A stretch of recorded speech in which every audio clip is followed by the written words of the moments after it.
Congestion pricing or congestion charges is a system of surcharging users of public goods that are subject to congestion through excess demand, such as higher peak charges for use of bus services, electricity, metros, railways, telephones, and road pricing to reduce traffic congestion. Airlines and shipping companies may be charged higher fees for slots at airports and through canals at busy times. This pricing strategy regulates demand, making it possible to manage congestion without increasing supply. Market economics theory, which encompasses the congestion pricing concept, postulates that users will be forced to pay for the negative externalities they create, making them conscious of the costs they impose upon each other when consuming during the peak demand, and more aware of their impact on the environment. The application on urban roads is currently limited to a few cities, including London, Stockholm, Singapore, Milan, and Gothenburg, as well as a few smaller towns, such as Durham, England, Znojmo, Czech Republic, Riga, Latvia, and Valletta, Malta. 4 general types of systems are in use: a cordon area around a city centre, with charges for passing the cordon line; area-wide congestion pricing, which charges for being inside an area; a city centre toll ring, with toll collection surrounding the city; and corridor or single facility congestion pricing, where access to a lane or a facility is priced. Implementation of congestion pricing has reduced congestion in urban areas, but has also sparked criticism and public discontent. Critics maintain that congestion pricing is not equitable, places an economic burden on neighboring communities,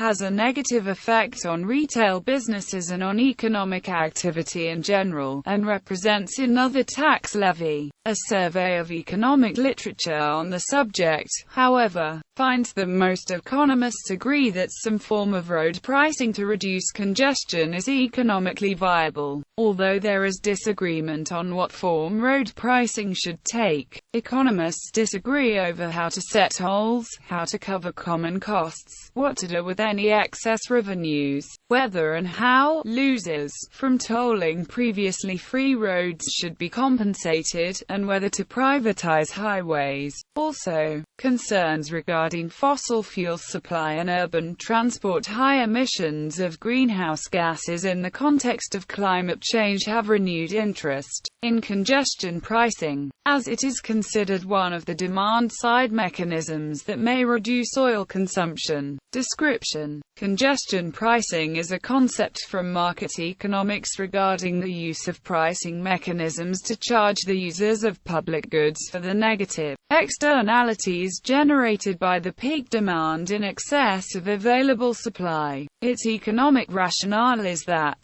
at a price of zero, demand exceeds supply, causing a shortage, and that the shortage should be corrected by charging the equilibrium price rather than shifting it down by increasing the supply. Usually this means increasing prices during certain periods of time or at the places where congestion occurs, or introducing a new usage tax or charge when peak demand exceeds available supply in the case of a tax-funded public good provided free at the point of usage. According to the economic theory behind congestion pricing, the objective of this policy is the use of the price mechanism to make users more aware of the costs that they impose upon one another when consuming during the peak demand, and that they should pay for the additional congestion they create, thus encouraging the redistribution of the demand in space or in time, or shifting it to the consumption of a substitute public good, for example, switching from private transport to public transport. This pricing mechanism has been used in several public utilities and public services for setting higher prices during congested periods,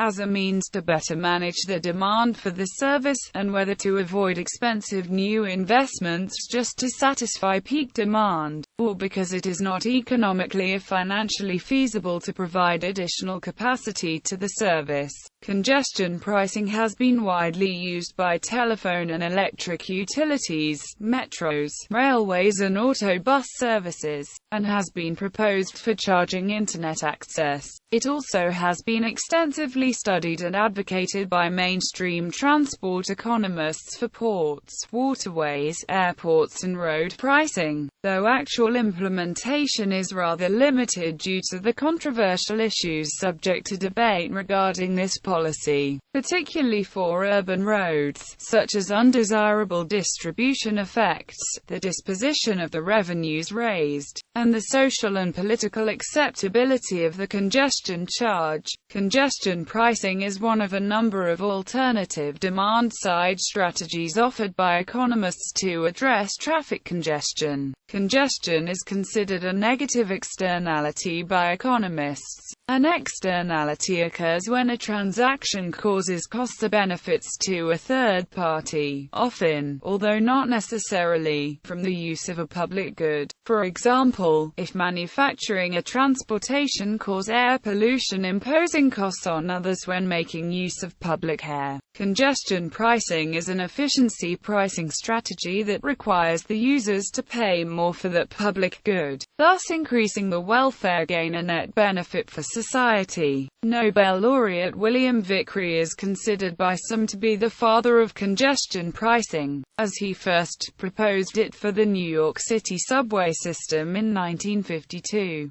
In the road transportation arena, these theories were extended by Morris, Allais, Gabriel Roth, who was instrumental in the first designs and upon whose World Bank recommendation the first system was put in place in Singapore. Also, it was considered by the Smead Report, published by the British Ministry of Transport in 1964, but its recommendations were rejected by successive British governments. The transport economics rationale for implementing congestion pricing on roads, described as one policy response to the problem of congestion, was summarized in testimony to the United States Congress Joint Economic Committee in 2003. Congestion is considered to arise from the mispricing of a good, namely, highway capacity at a specific place and time. The quantity supplied is less than the quantity demanded at what is essentially a price of zero. If a good or service is provided free of charge, people tend to demand more of it, and use it more wastefully, than they would if they had to pay a price that reflected its cost. Hence, congestion pricing is premised on a basic economic concept: charge a price in order to allocate a scarce resource to its most valuable use, as evidenced by users' willingness to pay for the resource.